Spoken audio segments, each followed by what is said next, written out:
And welcome back to Breaking Business. I'm joined now by Dave Curry, who is the CEO and principal of the flight school, from what I understand, for the Aero School. Just give us a quick snapshot of what that actually means, or what that actually entails.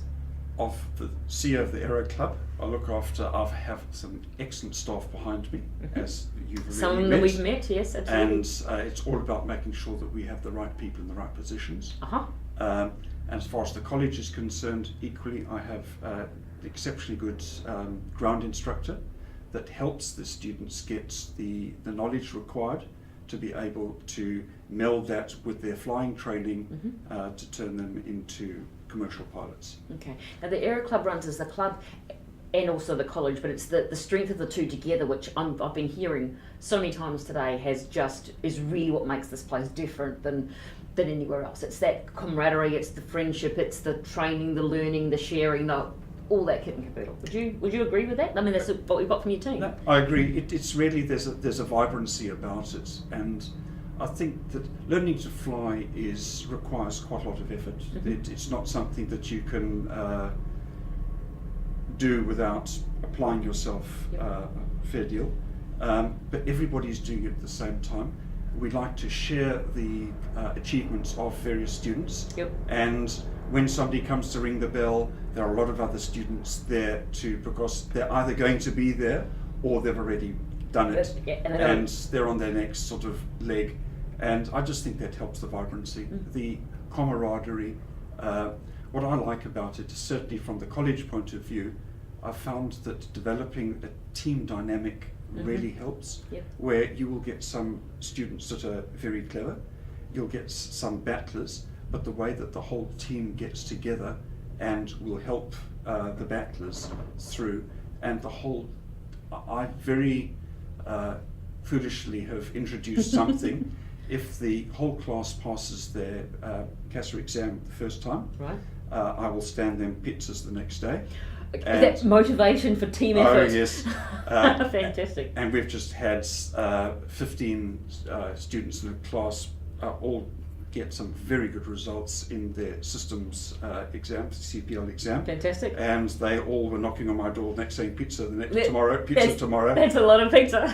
It certainly helps. Fantastic. Okay, so obviously the Aero Club is people who like to fly themselves. They can use your aircraft, and that sort of kind of has that energy. But the flight school by itself, walk us through this.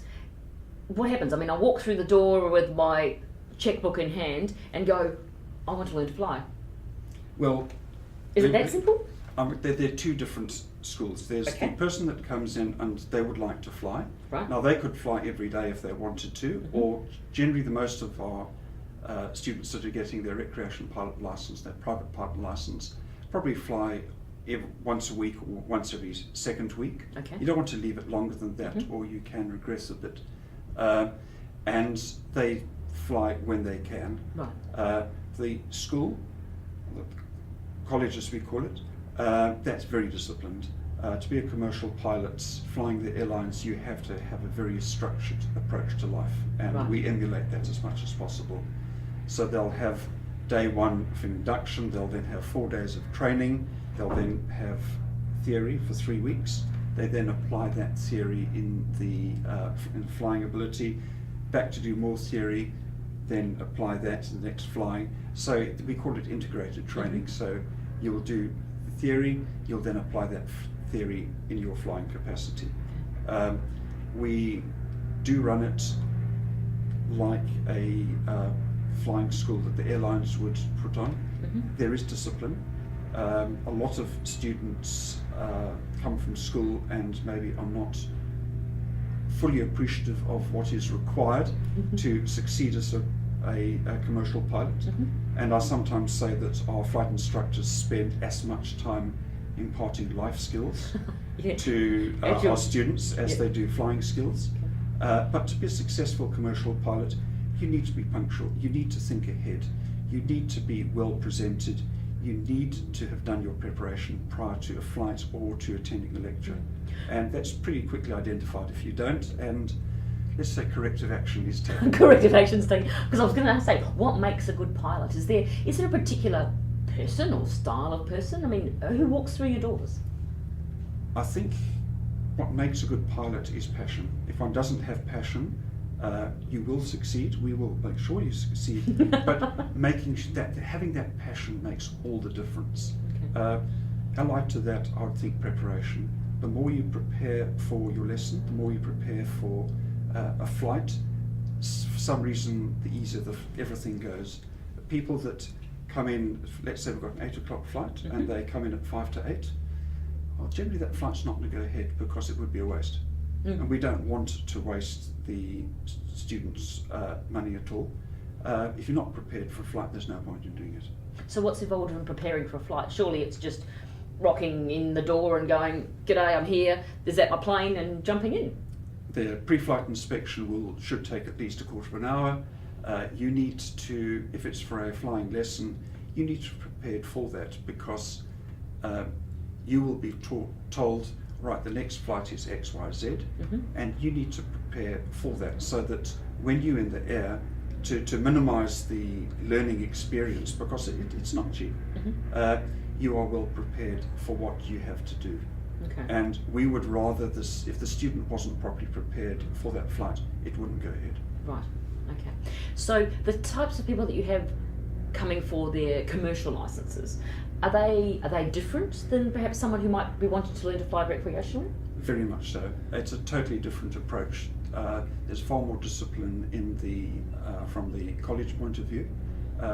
We get people from 40 years old down to 17 years old. You can start at 17, but you have to be 18 to get to pass your commercial pilot's license. Right. And I know a lot of 18-year-olds, and I'm not sure I really want to have some of them behind the wheel of my plane. You send them to college. They will be right sized, let's say, pretty quickly. Right. I do believe that it's stressful. You will get students that want to give it away because there's a fair amount of pressure. We do manage that. I think our duty of care is exceptional, and we take great pride in the way that we look after our students. Right. Quite often we do involve parents where the student is battling a bit. Okay. But they're things that may be common sense to you and I, but to an 18-year-old aren't. With not a lot of life skills, yep. And if they've got a flight at 8 o'clock the next morning, well, they need to be in bed by 9, 10 o'clock. They need to have rested. Going out partying till 2 in the morning and expecting to fly at 8 o'clock the next morning, that flight will be cancelled as he walks through the door. Yep, we used to have a throwaway line which was 10 hours bottle to throttle. Things have changed quite dramatically, significantly in the industry now, and it's more that personal awareness of appreciating the risks involved and trying to stick to sort of the 10 hours or 8 hours bottle to throttle. It's a sort of a guideline, but it's more how are you feeling, and fatigue management is a massive thing in the industry at this stage. But I think that our students do appreciate it. Certainly by the time they get to the commercial phase of their training, we've ironed out any of the sort of behavioural kinks, and I think it's, again, a lot of it is that team dynamics from the college point of view. You get the whole team to move forward and to celebrate their own achievements, and they end up sort of friends for life, and that's the start of the network. Yep. So they've been through this, they've got their act together, they've got the discipline, they're turning up on time, flight plans, shirts are ironed, they're looking the part. What's that success look like in your eyes? What do you see when you see these students move into a I've got this point of view? I mean, there must be some real key indicators there, and some things with your experience that you can see start to happen. What does that look like? Two things. One is body language. When they're walking out to the aircraft, their shoulders are back, their pride is so evident that they can do it. Yep. And allied to that is the self-belief. Yes, I can do this. I've received good training, thorough training, and I know that I can do it. Fantastic. So they've done that, they've qualified as their licence, they've rung that bell, and they've gone, woohoo! Now I can take people. What happened? Is there a typically first person that they tend to take out? Very good Just question. pause there. Just pause there for me. Sorry? You're right. And you can just pick it up from the question she just asked you. Okay, I'll start off with a very good question. Yeah. Okay. Okay. So look back at her and you can just start again. Okay. That's a very good question. Probably the highlight of my day is when the student is allowed to carry their first passenger. Mm-hmm. Traditionally, it's a parent. So the son, and How scary would that be as a parent? I always tell the parents when they come to enrol that you do realise you're going to be the first passenger, and I know absolutely not me. But by the time it comes to that, they've sort of shared the highs and the lows of the students' training, and they're obligated to do it. Right. And well, I guess they have to show belief yes, in part of their the- investment. Yeah. Yes. And you don't know who's more nervous, the student or the parent. Right. And they're sort of both trying to pretend not to be nervous, but it is so blatantly obvious. But when they land after that flight, so I get goosebumps looking at the body language of both of them. Fantastic. That father or mother is she's strutting, she's almost pounding his or her chest, sort of, my son or daughter took me for a flight.